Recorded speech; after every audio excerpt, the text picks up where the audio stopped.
He noted that the deflection of light when passing a massive body was not well explained by the notion of a force tugging on a wave, as in the old paradigm. Now, a different metaphor was needed to explain this observation. So, the notion of the curvature of space replaced the Newtonian notion of force. Eddington described this shift as the supplanting of metaphors in this quote.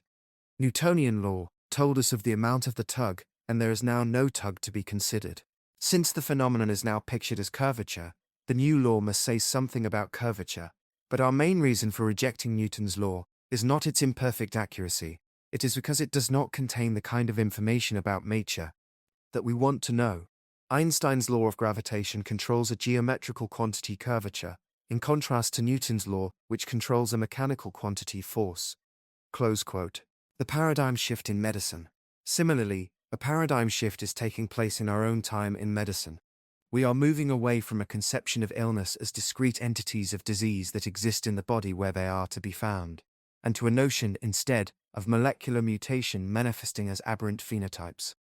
Just as the notion of the balance of humours was abandoned as an explanation of health and illness, we gradually will discard the reified notion of illness as discrete entities of disease existing in the body to be found. We will in time replace this notion with the new paradigm of molecular biology. The root metaphor of molecular biology, in its more simple form, is what Francis Crick called the central dogma of the gene. The gene, as the unit of heredity, was defined by Crick as a dedicated strand of DNA that codes for a specific protein product. Life is said to be a manifestation of the interaction of distinct protein molecules, each derived from a dedicated DNA strand in the nucleus of every cell. All features of life, conceived of as various traits, such as gender, eye color, body habitus, personality, and even consciousness, are taken to be the result, directly or indirectly, of these protein products. Specifically, of their interactions, as determined by their three-dimensional structure and electrical charge. Therefore, by knowing the protein products involved in a life process, and identifying their genetic loci and their DNA sequence, a researcher is presumed to possess the tools she needs to understand and to influence any feature of life. For instance, using the new molecular engineering technique, known as CRISPR, clustered regularly interspaced short palindromic repeats, a researcher can directly edit a targeted strand of DNA within a living organism, by word altering its protein product and the related phenotypic manifestation. At the time of this writing, CRISPR has been used in laboratory rats to modify the gene responsible for Duchenne muscular dystrophy. This gene produces a protein component of the cytoskeletal structure of muscle cells, called dystrophin. Thus, the DNA sequence found to code for this protein also is called the dystrophin gene. When the dystrophin protein shape is abnormal, due to a mutation in the dystrophin gene, there results a weakness and atrophy of the muscles.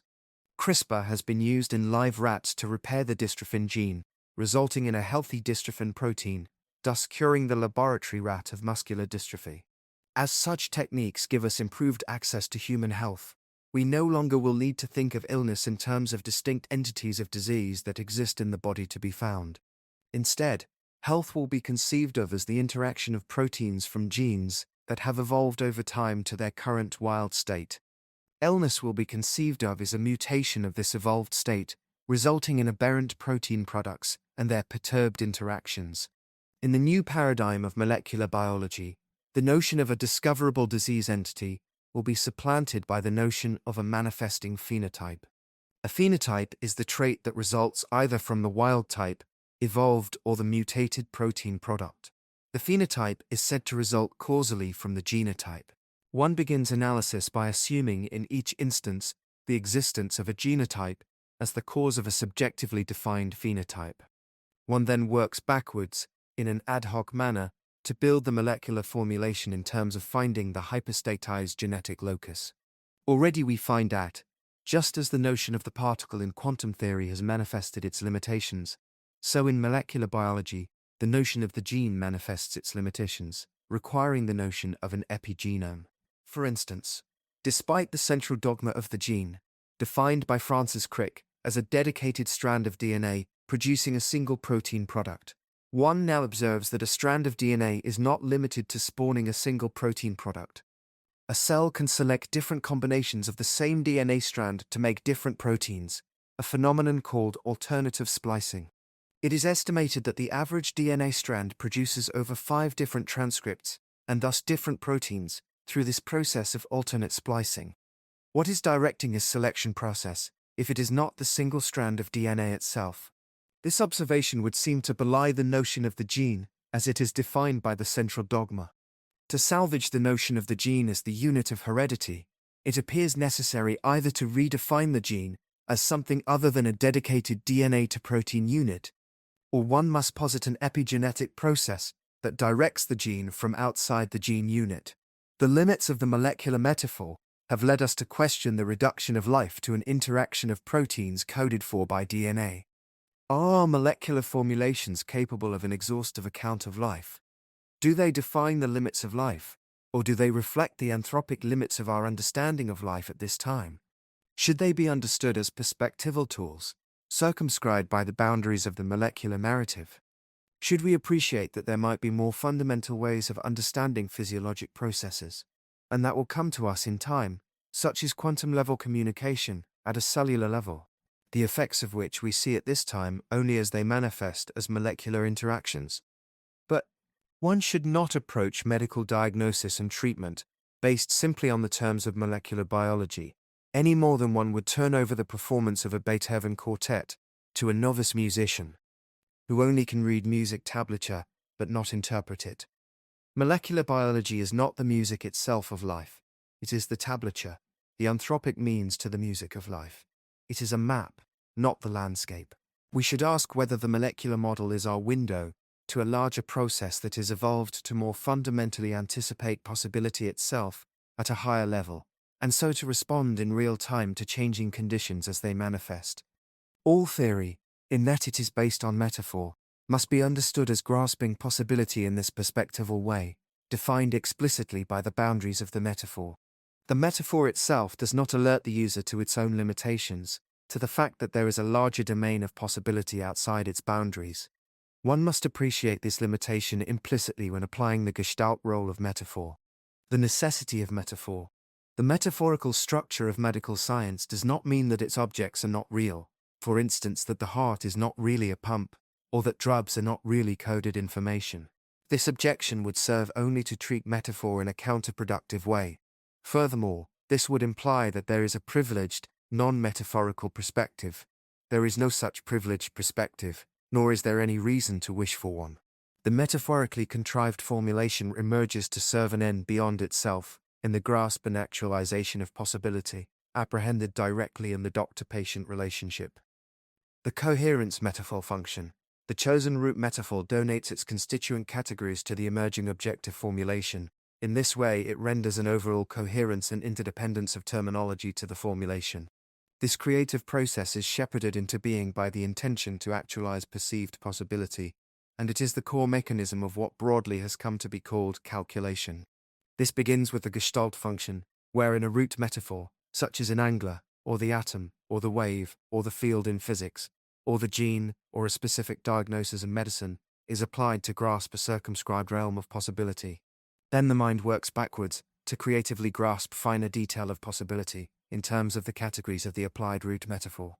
The resulting coherent formulation renders causal links for the utilitarian grasp, and actualization of the intended range of possibility. The metaphorically formulated data of the system are experienced as discovered, and are therefore construed as findings. In this form, they appear to lead back to the root metaphor, from which they were derived, as their necessary conclusion.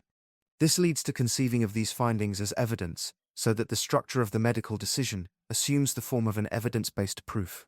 For instance, a patient might present to her doctor with a red rash on her arms and legs. The physician knows that this rash might be explained by any number of diagnoses. It might be due to a systemic vasculitis affecting the blood vessels, or to a vascular flare of hormonal overactivity, as in pheochromocytoma, or the petechial leakage of blood associated with platelet insufficiency, or to a viral infection, or to an infection such as Rocky Mountain spotted fever, or Lyme disease, or the embolic phenomena of endocarditis, etc. This set of different organizing diagnoses, all candidates for root metaphors of the system, is called in medicine the differential diagnosis. by testing how the categories associated each diagnosis accommodate the possibility inherent in the situation. The doctor makes a progressive selection of the more effective fit, as the finer details of a symptom complex are integrated as a theoretical whole in terms of current physiologic theory. For instance, upon finding autoimmune antibodies in the blood of the patient above, the doctor might feel that this rash could represent an autoimmune vasculitis associated with systemic lupus erythematosus, SLE. As this metaphorical grasp of possibility appears discovered as the clinical possibility itself, the decision will be fashioned as an evidence-based argument, and the rash proven to be an autoimmune vasculitis. The logical necessity of the formulation is therein taken to establish the necessary truth of the clinical assessment. From the perspective of possibility theory, the truth in this coherent formulation lies in its utility in the grasp and actualization of clinical possibility. The induction metaphor function. As we have seen, the application of metaphor to grasp possibility as an object for the subject has a hypnotic effect.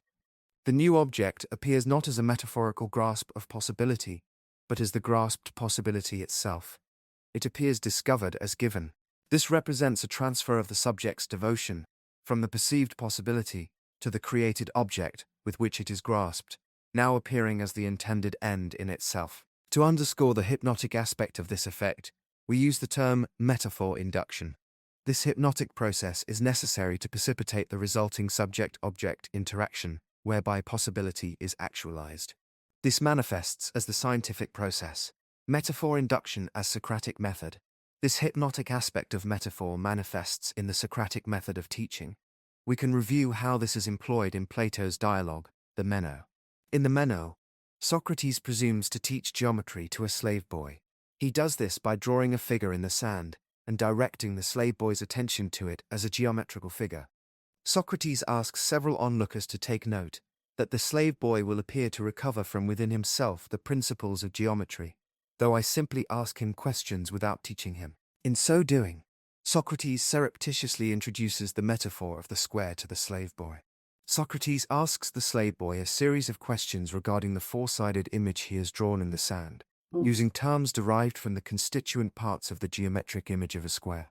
Even as we describe this event, the figure drawn in the sand by Socrates appears in our imagination as given as a square, once he has referred to it as such. It is important to note that Socrates might have referred to this image with any number of metaphors that are not geometric, per se, and regarding which Socrates might have wished to teach the slave boy, such as a time frame, or a terrain map, or a weather pattern, or the connected axioms of a logical argument, or simply the characteristics of moving soft sand about with a stick. In this case, the questions posed to the boy serve to enjoin his involvement with the possibilities inherent in the image as a geometrical figure, that is, in terms of the constituent parts of a square.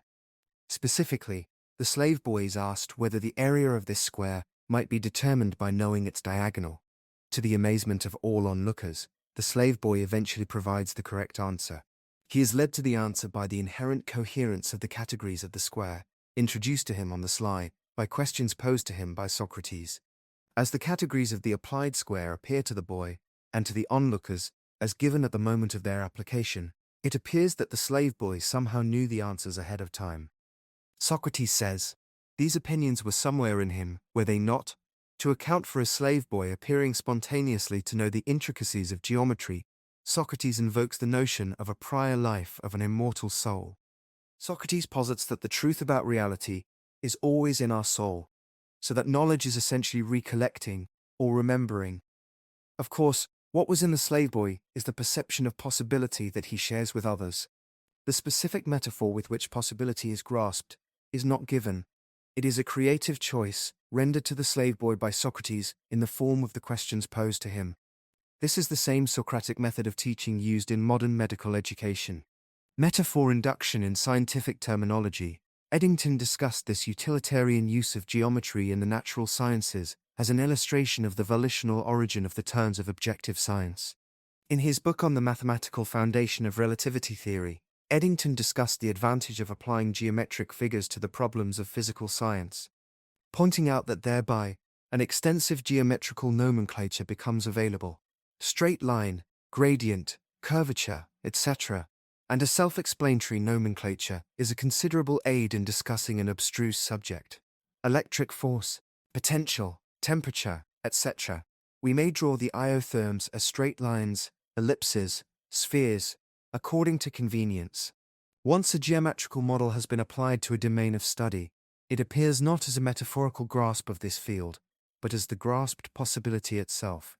As Eddington said in this quote, we habitually think of them graphically, and are almost unconscious that there is anything conventional in the way we represent them. For example, measured distances and directions are instinctively conceived by us graphically, even though these quantities are not in their intrinsic nature dissimilar from other physical quantities, which are not habitually represented geometrically. If we eliminated the human element, the device of graphical representation of the results of measures or estimates at any social media designed for some reasons behind site sessions would protect them from working wealthy. A graphic measure. Close quote. Often it is easier to recognize the volitional origin of metaphor in the sciences from a historical perspective, as we have moved on by then to other metaphors that have taken over the mantle of the given. For example, the historian Elizabeth Patterson, in her account of the origin of the atomic theory of chemistry in the 3rd century, described the initial reservations with the atomic hypothesis as a reluctance to accept as the elements of chemical combination any metaphysical entities, such as were atoms. However, once the actions of gases were explained by John Dalton in terms of their atomic weight, the atomic nature of chemistry was made to appear discovered as given, and the atomic notion no longer to appear as metaphor. Similarly, as related by the historian of mathematics Maurice Klein, the reduction of the harmony of vibrating strings to numerical relations by the Greeks lent itself to analysis of the orbital periods of the planets, forming a kind of musical scale, making a harmony of the spheres. The notion of harmony thereby served to organize the phenomena of planetary motion. This reduction did not appear to the ancient Greeks as a metaphorical grasp of the possibilities inherent in planetary movement, but as the planetary motion itself, that is, as another instance of harmony. Even in physics today, the notion of harmony remains a valuable metaphor. As Capra pointed out, the reason that the short-lived hadron particles are called resonances is related to an analogy that can be drawn to the well-known resonance phenomenon encountered in connection with vibrations. The recognition of this reifying feature of metaphor is ancient. It is captured in the Hindu concept called Maya in Sanskrit. Maya is the illusion that our terms for things around us and their objective characteristics are the reality of nature, instead of realizing that they are concepts of our measuring and categorizing minds, as Capra put it. The artifacts of reified metaphors document the history of medicine in a way that reveals the hypnotic feature of metaphor induction. An example is the isolation in of a human protein that was called the tumor necrosis factor, because it was found to help the immune system to kill cancer cells. The gene that was found to code for this protein also received the name the tumor necrosis factor gene.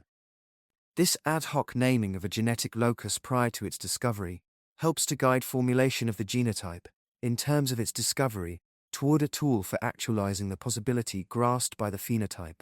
However, it also reifies the subjective impression, so that future modifications of the name of the genetic locus and of its protein products are constrained.